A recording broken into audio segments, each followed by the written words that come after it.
Hey guys, it's Sarah. So I'm hopping on here to show you my late season pepper harvest. So I have a number of peppers here that I'm going to do a couple of different things with. So first off, I have a big batch of hot peppers. So here I have cayenne slims. I have some hot pepper, hot salsa blend, and also some serranos, okay? So what I've done so far with these is I've just rinsed them off. I do organic gardening, so I don't spray any chemicals, nothing like that, but you do want to give them a nice rinse in case there are any bugs or spiders, spider webs, anything like that in your peppers before you go dehydrating them. So I did rinse them off and then I dried them, and so they're getting ready to go in the casori. So when I do peppers so the purpose, what I'll be using with these for is pepper. I'm gonna dehydrate them and grind them down to make a pepper seasoning. And so when I'm doing that, I usually put them in at about 125 in the dehydrator, and honestly it can take a couple of days. So if you're putting stuff in your dehydrator and you're checking them, every few hours, it's going to take longer than that. So I do put them in whole. If you were to chop them up or slice them down the middle, then they'll dehydrate quicker. But even these cayennes, I just put them in whole with the stem on, just like that. And then when I go to grind them, I'm gonna go ahead and it'll pop off real easy. This stem right there will just snap right off because they're completely dry, okay? So usually it takes a couple of days. On these big, the hot salsa blend ones, I'm probably going to go ahead and cut those down the center because these will take too long. The serranos, I'm going to pop them in whole. Okay, so I'm going to go ahead and get them prepped and then show you as they go into the dehydrator. Okay, so now we have the peppers all rinsed off, dried off, and then I went ahead and put them on my dehydrating trays. So there's no real rhyme or reason when you put them on the trays. Just make sure you're doing it in a single layer. You don't want any peppers overlapping. That way they just go ahead and dehydrate a lot easier. So they're looking good. I did go ahead and half the hot salsa blend peppers since they're a little bit larger. And just, a reminder, guys, if you are if you're handling hot peppers, make sure you're wearing gloves and then make sure you're also washing your hands afterwards. So I promise you, if you make this mistake, you'll only make it once. So full disclosure, I made the mistake of this earlier this season when making cowboy candy, and couldn't find my gloves. It was late at night, so I just tried to do it quickly and was washing my hands in between, but I was pulling the seeds out of the jalapenos, some of them, and then my hands were literally on fire for 24 hours. So please don't make the same mistake I did. So I've got the peppers on the dehydrating trays. These are stainless steel trays. They come with the casori. Oh, I lost a couple.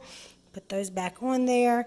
So this video is not sponsored by Casori, but I will say I love my Casori dehydrator. It sits on my counter and it is wonderful. The trays are dishwasher safe, which is a major perk. Love it. Let me get the other one. Here we go. Okay. I'm going to pop this right in this dehydrator. It stays on my counter. It is essential. It does need to be cleaned out. You'll see I have some stuff at the bottom. It's not going to hurt anything. And so you just go ahead and set your temperature. The casori is very easy to use. Just start. You can make the temperature go up and down with these buttons. Very easy. I'm going to start at 125 and then it goes to 10 hours, but I could move that up and down too. Very easy to do. Okay, so they're going to be in there for probably about 48 hours. So normally when I do the whole cayennes, it takes them a couple of days. So I will say, if you are busy and you're not able to get them out, but they're done, go ahead and turn it off. I've had stuff that honestly I left in and completely forgot they were in the dehydrator for a couple of days. They're going to be fine. Just pull them out and then go ahead and put them in your airtight containers. So these are some peppers that I've done throughout this summer. So these are all cayennes. This one has some serranos in there. You'll see the green. This one has some serranos, and then just a bunch of cayenne slim red peppers. So the cayenne peppers are such a prolific plant. So it's nearly every time I go out in the garden, I come in with a couple of handfuls of cayennes. So I probably did overplant cayennes this year. I have, I think, 4 plants. That's a lot, but all of these will be ground down once I have some time into just pepper powder, cayenne. And I might even have enough to give as gifts. So it's very easy to do. I'll show you once they're dry. Here, let me open this up. Once they're dry,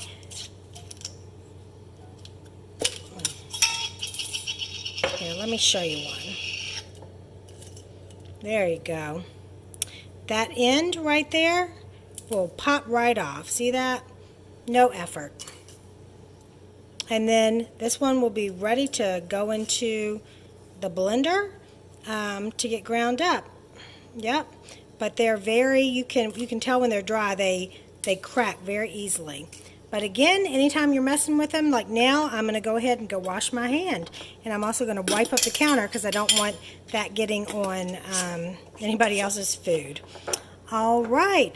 So now let's go ahead and we'll move over to the jalapenos. Alright guys, so now we're going to be working on the jalapenos. So I have a couple of okra. So I was going to go ahead and just cut these up and throw in my freezer bag real quick. So I forgot I had these sitting out here. So okra is a very prolific plant, just like the cayennes really. And so a lot of times I just have a few, not really enough to do a whole batch for frying, or if I'm not making gumbo or another soup. So I'll just, as I pick them, I'll wash them, cut them up, and throw them in a freezer bag. So I always have a bag or a few bags of okra in the freezer that I just add to as I have a few. So I don't think I have any in there. All right. I'm going to go ahead and throw these back in the freezer, and then we'll get on to the jalapenos. Okay, so with the jalapenos, what you want to do is you'll just want to wash them up. Okay, so here we go. You're just going to rinse them off, dry them off, and then throw them into a freezer bag. That's really all you have to do. So, I don't really have a recipe or a plan for these jalapenos right now. So they're just going to go in the freezer for whenever I'm ready to work with them. So when you get jalapenos in the garden, sometimes you might miss one and it turns red. Totally fine. As long as they're not feeling like soft or overly wrinkled, they're totally okay. These lines you'll get on the jalapenos, hold on, let me see if you can see that. I don't know if that's coming through, but you can get those lines, the cracks. They just mean they're a little bit older and they might be a little bit hotter. So nothing wrong with that. So I'm going to rinse these off really well. I don't know if you can see what I'm doing. You want to check them over. Make sure you don't have any that have any soft spots. These all look good. So you'll have some that have some variations in color. So this one is getting a little bit darker. That's fine. They make a very, very pretty, interesting, and maybe a little bit hotter. They might have a little bit more heat. Okay, so I'm gonna go ahead and dry these off. I think this towel's about had it. Let me get a towel that's a little bit drier. I was using that one for my other peppers. So we're just gonna go ahead and dry them off. And then I have a quart-sized freezer bag right here. And once they're all dry, they're gonna go in there and I'm gonna squeeze the air out and they're gonna be ready for anything I wanna do with them. So I've done poppers with jalapenos that have been in the freezer before. Really, I think that's about the only thing I can think of that I've done with them recently where they're whole. So you can also chop them down, like if you want to make some salsa, these would be perfect for salsa. Really any recipe where you want to pepper with some heat. I find that freezing is a very easy way to do something with them quickly. You know, sometime during the season, we've got a lot coming in, right? And maybe not a lot of time to deal with everything. But this, you know, quick way to keep them preserved and they'll be ready for you when you're ready for them. So there's the jalapenos. So I do have some more things in my harvest basket from this morning. Here, let me see if I can pull this down so you guys can see this a little bit better. So I have a couple of really pretty bell peppers. Not sure what I'm going to do with those. This is a nice sweet red pepper. And then I'll tell you, I have several of these mini bell pepper plants out in the garden. Okay, I probably have about 4 of these plants. And these are just wonderful. So you can get, sometimes you'll get a little bit bigger one. See, that's a nice size one. Sometimes you get these little teeny tiny ones and they're just so doggone cute. And they're sweet. They're easy to just rinse it off. And you just eat it like this. And they're so good.